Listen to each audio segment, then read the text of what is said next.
Assalamualaikum warahmatullahi wabarakatuh.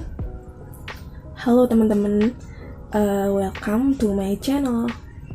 Oke, kenalin, aku Delia Hidayati, NIM 2152214040 dari program studi Akuntansi Syariah 2A, Fakultas Ekonomi dan Bisnis Islam, UIN Raden Mas Said Surakarta.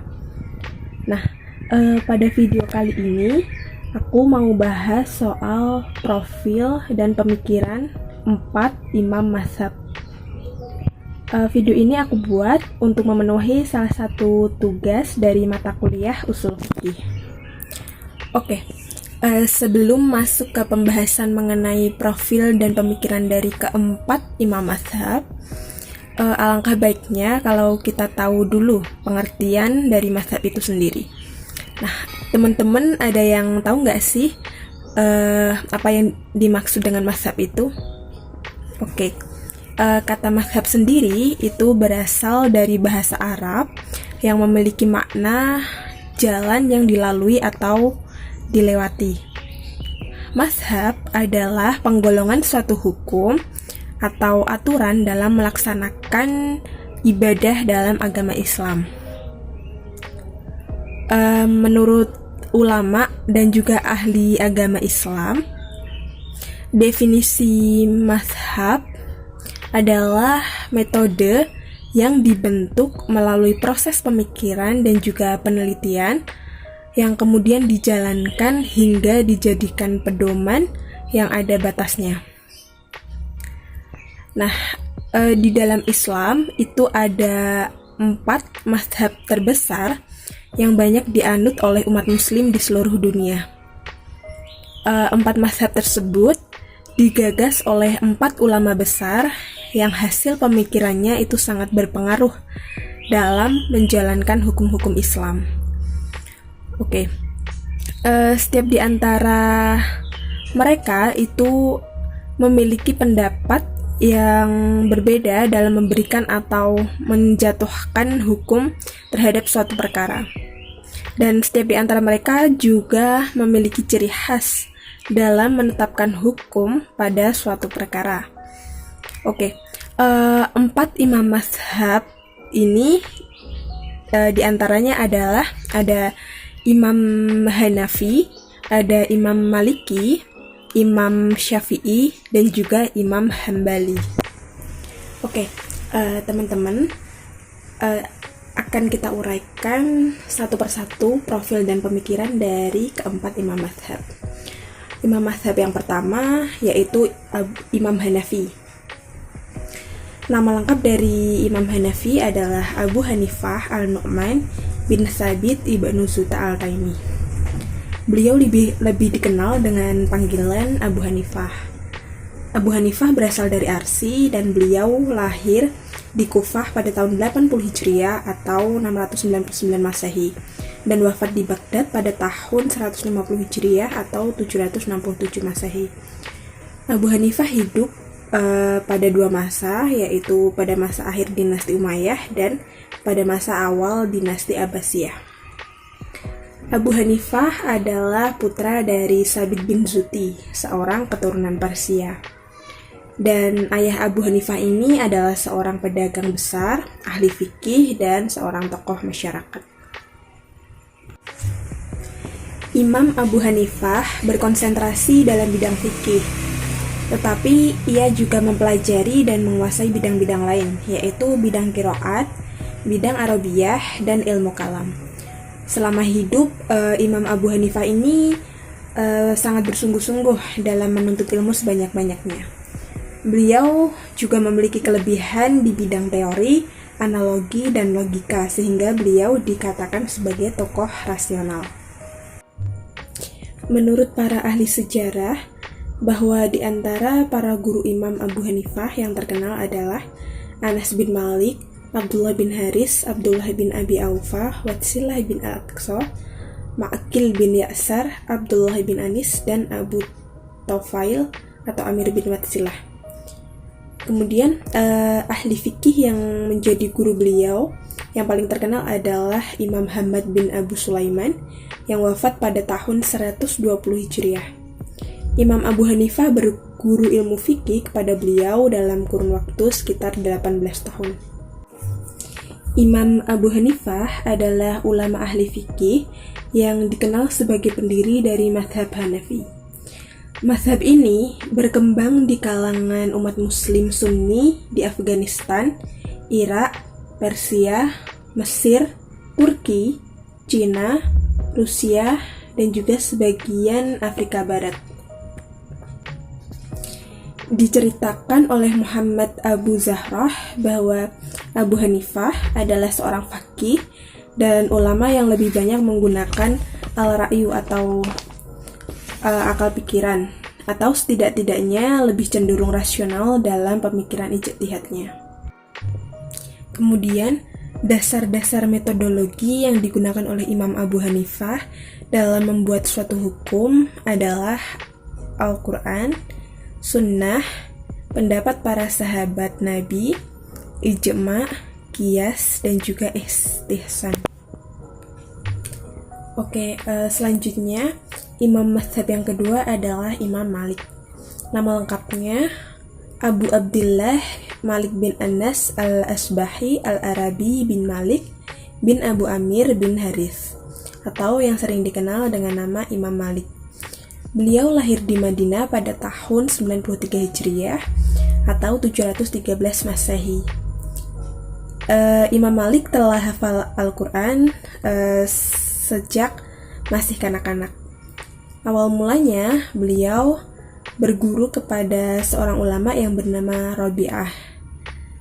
Selain itu, Imam Malik juga berguru kepada Ibnu Syihab untuk mempelajari ilmu hadis dan berguru kepada para sahabat untuk mempelajari ilmu fikih. Beliau juga berguru kepada ulama-ulama terkenal seperti Nafi, Sa'id al-Maqburi, Amir bin Abdullah bin Zubair, Ibnu al-Munkadir, dan Abdullah bin Dinar. Imam Malik tumbuh sebagai seorang ulama besar berkat keaktifannya dalam mencari ilmu. Beliau banyak dianggap oleh ulama-ulama lain sebagai pemimpin dalam ilmu hadis. Dalam memberi fatwa, Imam Malik terkenal dengan kehati-hatiannya. Beliau selalu meneliti hadis-hadis Rasulullah sebelum akhirnya berdiskusi dengan ulama lain untuk menghasilkan sebuah fatwa atas suatu problema. Imam Malik terkenal dengan daya ingatnya yang sangat kuat. Pernah suatu kali beliau datang kepada Ibnu Syihab untuk mendengarkan 30 hadis. Ibnu Syihab pun memintanya untuk mengulangi seluruh hadis tersebut, dan tidak satu pun terlupakan untuk diucapkannya.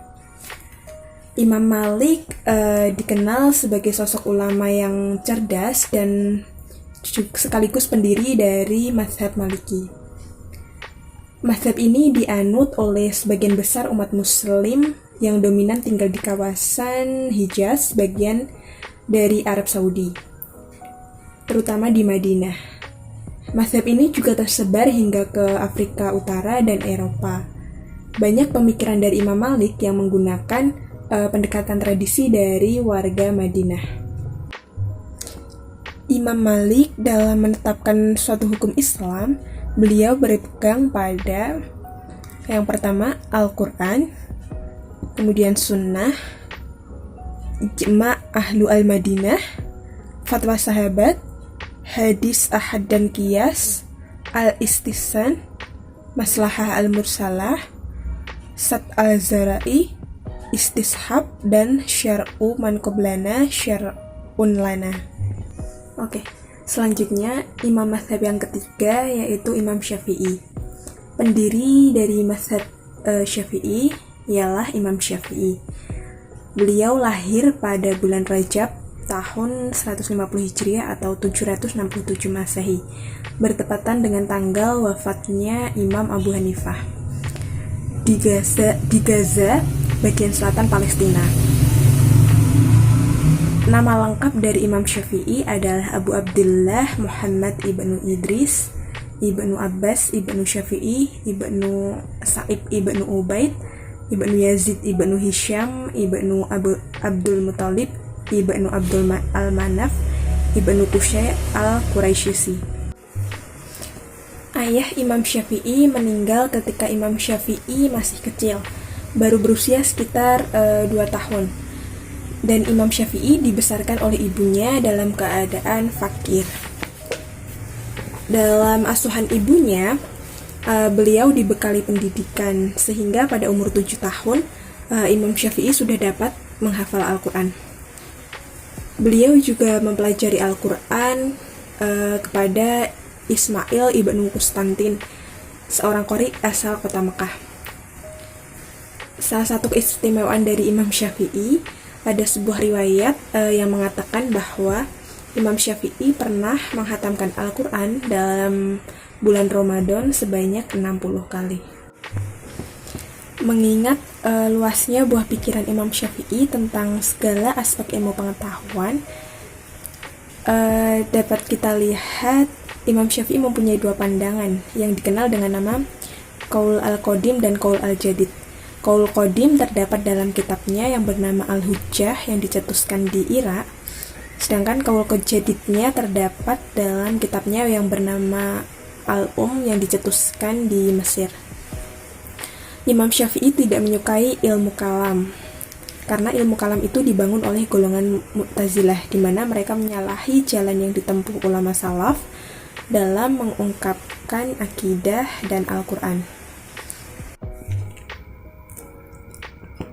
Imam Syafi'i disebut sebagai orang pertama yang membuat buku ilmu usul fikih dengan karyanya yang berjudul Ar-Risalah.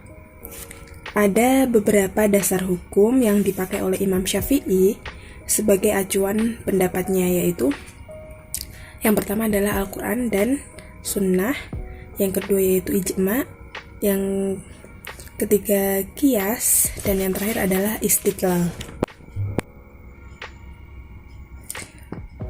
Yang terakhir yaitu imam mazhab yang keempat adalah Imam Hambali. Nama lengkapnya adalah Ahmad ibnu Muhammad ibnu Hambal ibnu Asad ibnu Idris ibnu Abdullah ibnu Hasan al-Sabani. Imam Hambali lahir di Baghdad pada bulan Rabiul Awal tahun 164 Hijriah atau 780 Masehi. Ahmad ibnu Hambal dibesarkan oleh ibunya yang bernama Syarifah Maimunah binti Abdul Malik bin Sawadan bin Hindun al-Sabani. Imam Hambali sudah menunjukkan minat yang besar pada sains sejak usia dini. Secara kebetulan pada saat Baghdad menjadi pusat pengetahuan, dia mulai dengan belajar membaca Al-Quran dan kemudian belajar bahasa Arab, hadis, sejarah Nabi, dan sejarah sahabat dan tabi'in. Untuk memperdalam ilmunya, Imam Hambali pergi ke Basrah berkali-kali, di mana ia bertemu dengan Imam Syafi'i. Fikih Ahmad ibnu Hambal pada dasarnya lebih didasarkan pada al-hadis al-sahih, menggunakan maslahah mursalah dan istihsan sebagai dasar hukum dalam keadaan sosial dan politik selama nas atau qoli al-sahabat tidak ditemukan. Metode istidlal Imam Hambali berdasarkan pada yang pertama adalah Al-Quran dan Al-Sunnah Al-Sahih, yang kedua adalah fatwa para sahabat Nabi, yang ketiga adalah Al-Hadis Al-Mursal dan Al-Hadis Al-Do'if, dan yang keempat adalah Al-Qiyas. Oke, cukup sampai di sini dulu pembahasan kita mengenai profil dan pemikiran keempat imam mazhab.